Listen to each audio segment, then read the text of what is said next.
Let us know, Zoe, when you see the live pop up on Facebook.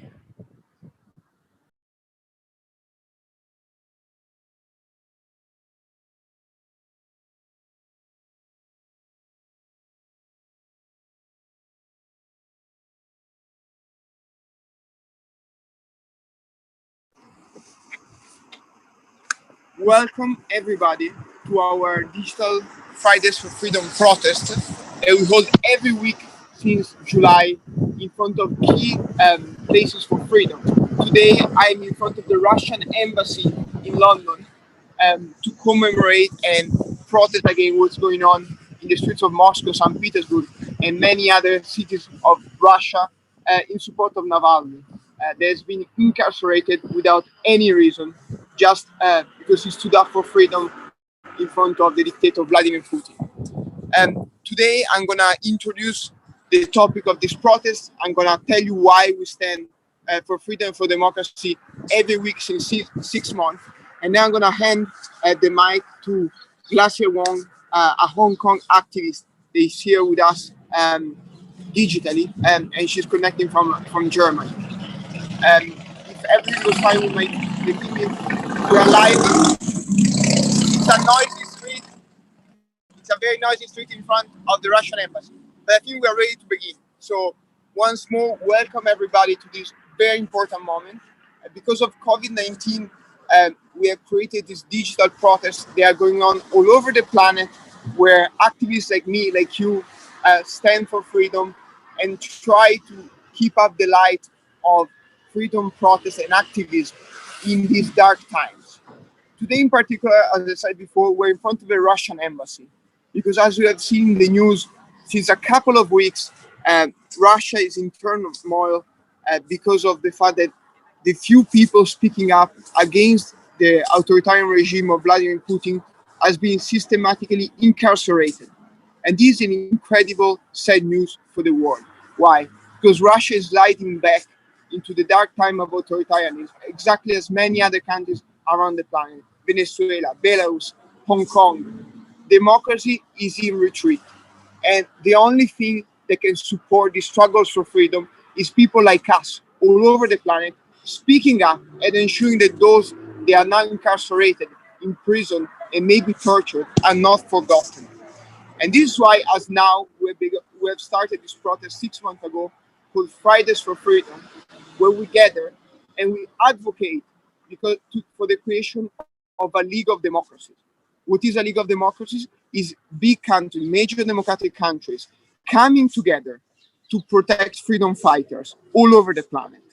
We are pushing for the G7 in June here in the UK, the group of seven, the seven biggest democracies coming together to start a motion to incorporate or to create a coalition of democracies to protect democracy. It's a very simple but powerful idea. And we must ensure that this happens before it's too late. We must ensure that by the time China tries again to clamp down on Hong Kongers and Uyghurs and other minorities in its country, or by the time Vladimir Putin tries again to incarcerate people in the streets of Moscow, there's going to be a coalition, a freedom front, ready to sanction those countries, ready to protect freedom fighters, ready to issue economic and diplomatic sanctions for this not to happen again. And this will only happen if all of us come together. And this June, at the G7 meeting in the UK, we ask countries to stand up for freedom. And there are good news. President Biden, the new administration of the United States, is definitely welcoming to the idea of a coalition of democracy. And this is extremely important because obviously the United States has a big role to play, but it's not the only country that can advance and promote this idea. Any democratic countries on this planet have a role to play, from Taiwan to Tunisia to Italy to Colombia. If democratic countries come together, the more we are, the more inclusive and powerful this coalition can be.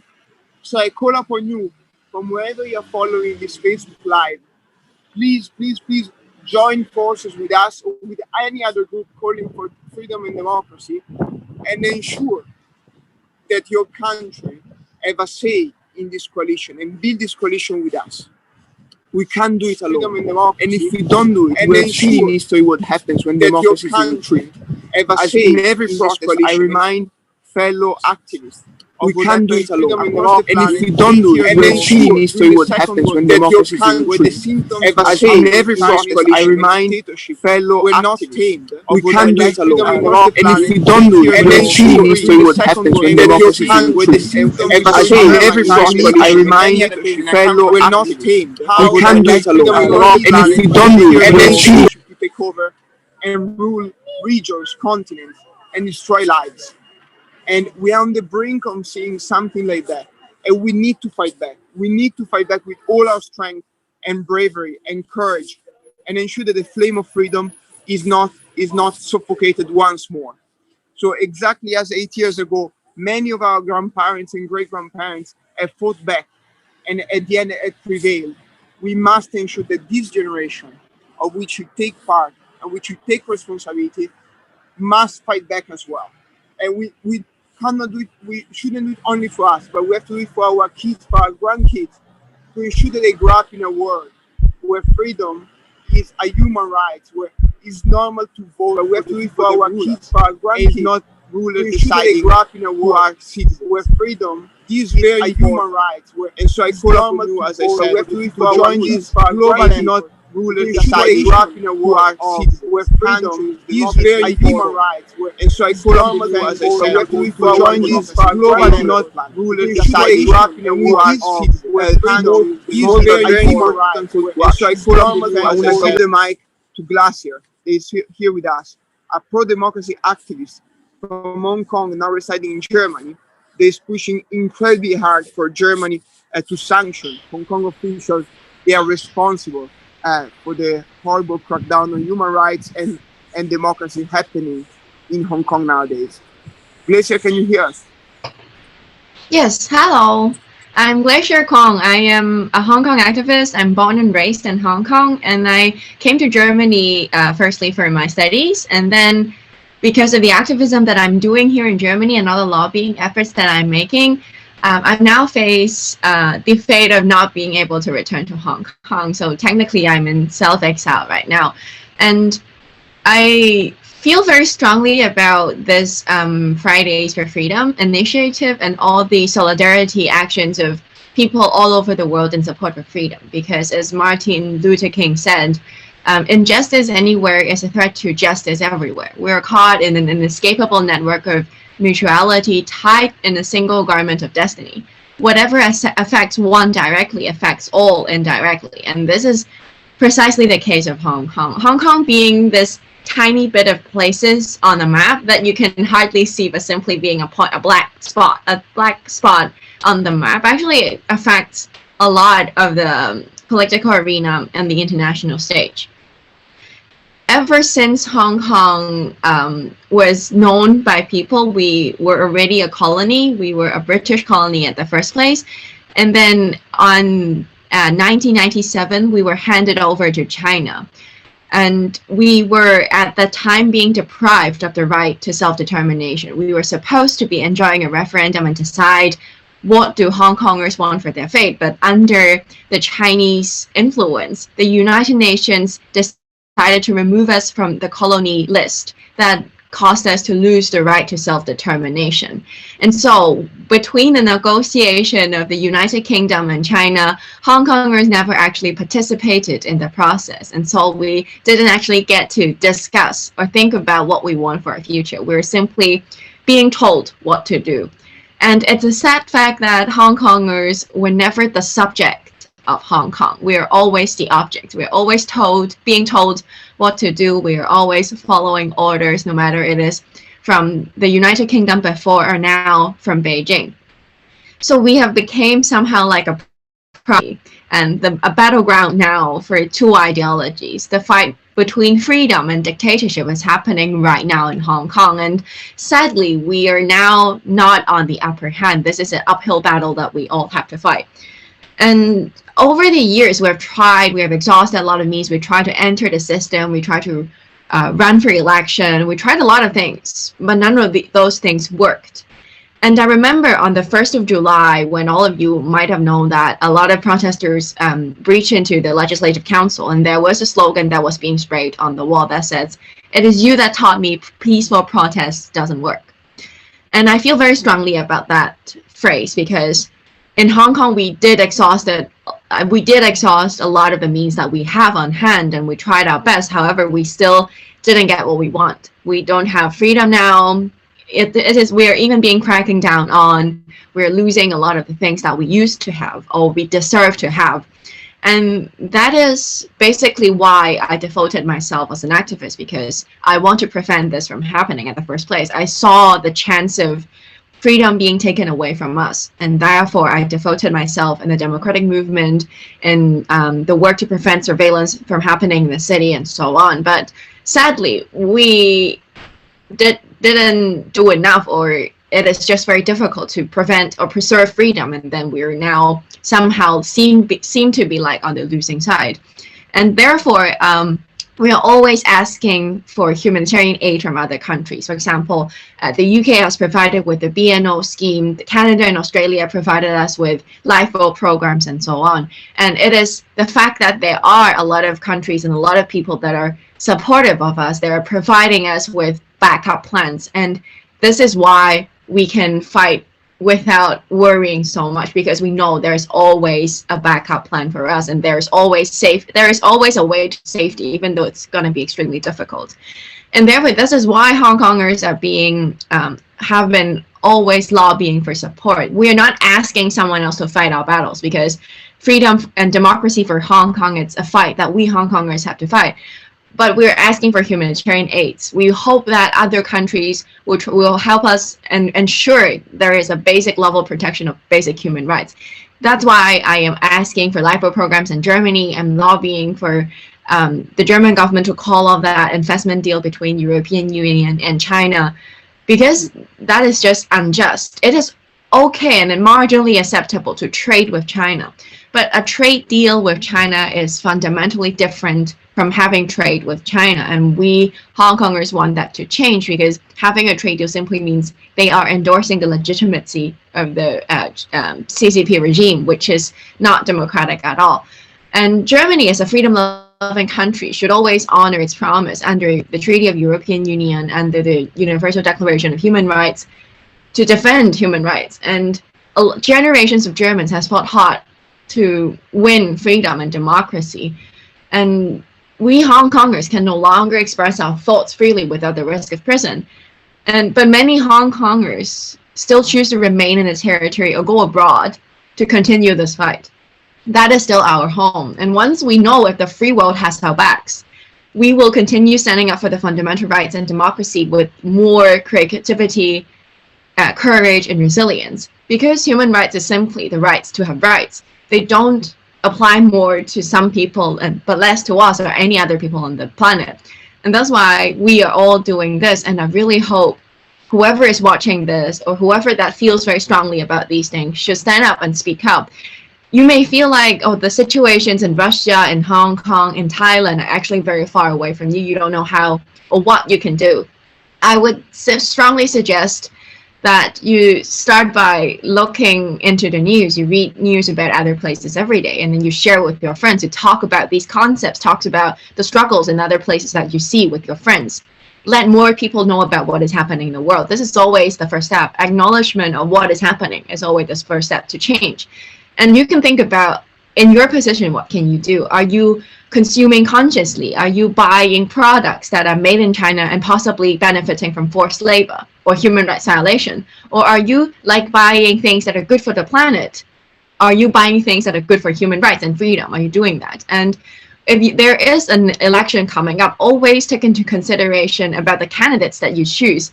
Are they supportive of freedom movements all over the planet, or are they not expressing so much because they don't want to risk to piss off China or Russia or so on? And these are the actual things that person can do. And if you know any people that are from the places that are struggling, if you know any Hong Konger, if you know any Russian, or if you know anyone from Thailand, Tibet, or Xinjiang, please show your support to them. Please tell them, even though you may not be able to understand the struggle and the pain, you are always there for them to support them. And if the coronavirus is over soon, you can always give them a hug. It always helps. It always helps with my mood and I always feel supported when someone gives me a hug and said, "You are doing great, keep it up," and so on. So I'd say this is one of the many things that you can do for us and for all the people that are fighting for freedom. And hopefully, I hope if there's going to be a huge protest in the future for freedom, I hope to see you there, because we should also show up for each other and stand in solidarity for each other. And this is all I got for today. Thank you very much for having me. Thank you so much, Glacier. Thank you, Glacier. I'm Colombe. I'm the co-founder of Now, and thank you, Glacier, for joining us in this very important Fridays for Freedom. So you heard from Andrea and you heard from Glacier. You can do a lot to support freedom struggles and freedom fighters. Share some news. Vote according to democracy and rights. Give a hug. So Glacier, I'm giving you a virtual hug from here in London. And make sure that you show up when you can, whether in person or digitally, for freedom, for human rights, and for democracy. And this is why we asked Glacier in the first place to join us today, because she's working so hard to get Germany to actually do the right thing and stand with Hong Kongers, stand with Uyghurs, stand with any people working for democracy and struggling for it, despite the fact that Germany is taking another road at the moment. And this is what we are doing at Now across the world. So as Andrea told you, we started Fridays for Freedom today, just 6 months ago. And the reasons for which we started protesting, at first in front of Chinese embassies, then in front of government buildings, today in front of the Russian embassy in London, was because of the introduction of the national security law in Hong Kong. And what happened with the national security law, it basically put an end to the one country, two systems system framework in Hong Kong. It meant that whenever activists like Glacier, like Joshua Wong and so on, were speaking up for democracy, were solely saying democracy for Hong Kong or stand with Hong Kong, they could face life imprisonment, deportation, unfair trials, and much more. And at this stage, we realized when people in our movement said, okay, we need to act, we need you to act, we realized that despite the best efforts of people across the world, whether in Venezuela, in Belarus, in Russia, in Hong Kong, or else, they couldn't do it alone. The only way forward was together. If you think of Hong Kongers, at least for me, for years I had looked up to the umbrella movement and to other protests as the lights in the darkness, as the way to fight authoritarianism with dignity, with courage, and with hope. And then you see that in front of the big economic muscles of China, it cannot succeed without international attention, without international support. And so on July 3rd, 2020, we started Fridays for Freedom across the world. At first, it was Andrea, myself, a friend Myrta, in front of the Chinese embassy in Belgium, where we got chased away. And a few weeks later, 4 million people followed it online. It happened in 40 cities in the midst of a pandemic, because people across the world understood that together, united, we cannot be defeated. They understood that the only way forward was for people and countries to stand together and to work for democracy. They understood that they had no choice but to unite, otherwise they were part of the problem. They were supporting their governments in doing nothing. And so 6 months later, we are in London here in the midst of a pandemic. So unfortunately, I can't hold one of those big freedom protests that Glacier was talking about. But we are still every week protesting virtually and going in person in front of government's building, tying freedom ribbons, which are orange ribbons, in front of government's buildings, asking them to act, taking pictures, sharing them on social media, sharing the news, bringing activists into the conversation, emailing our friends and family, and making sure that we show up for those people that are on the front line, struggling for their countries, for their democracy. I honestly believe in my heart that the only way forward is for democratic countries to come together and to commit to protecting democracy and innovating it. I think that any other alliance has no chance of succeeding, because you have economic interests that are at the heart of it and often are against the principle of democracy. Glacier told you about the EU trade agreement with China. This is insane, considering that a genocide is happening against Uyghur people, considering the fact that democracy is being cracked down in Hong Kong, that China is cracking down on Tibet and so many other regions. It's insane that the EU is doing a trade agreement with China. The fundamental values of the EU are human rights. It's insane that this is happening, but the fact is, economic interests are coming in the middle of it, which is why we need an alliance or a league of democracies. It makes me think of superhero nations coming together from all across the world and people coming together with the single objective of democracy, of bettering democracy, of innovating it, of protecting it, of standing with freedom fighters and ensuring that Joshua Wong and Navalny, whoever they are across the world, get freed fast. So that's why for the last 6 months, we've been protesting every week through the rain, through the cold, also through the sun in the summer, with people from all over the world. We had protests with Venezuelans, Hong Kongers, Tibetans, Mongolians, Uyghurs, Polish people, Belarusians, literally people from all struggles and people who live in established democracies coming together saying we need to unite, we need to be together, we need to fight for democracy. So my call to you is do your part. If you are in a place where you can't, share the message on social media. If you don't do anything, you will consider to be part of the problem. Not by me, I'm no one to judge you, but by history in the future. When you consider that since 2015, democracy has been in decline, whether in established democracies or because of authoritarian regimes, you do not have the luxury to stand back and to say, this is a problem for my country to solve, or for other people to solve. We are in the midst of the crisis and you need to act. So go on our website. Zoe right now will be posting all over Facebook the links to our campaign to establish a League of Democracy.